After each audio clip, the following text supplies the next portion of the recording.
Buksan mo ko lang yan. Baka mga bag. Kumot. Ay, wait. Di muna. Mga short. Short. Kaya mga short. Baka meron dyan parang ano.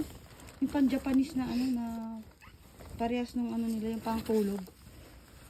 Meron yata mamay. Ayan na yun. Mga Mga pantulog. ganyan. Pero wag na muna yan. Sus. Naman. Dami.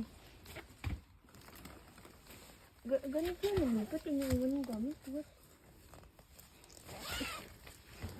Ano tong Denon? Baka na naman ano to? Amplifier. Kasi dito kami kumuha ng amplifier eh. Ang gamit. Buksan natin. Okay. Puro amplifier o component. Oh. Yaman naman ang may-ari yan. Tingnan natin dito yung magagamit.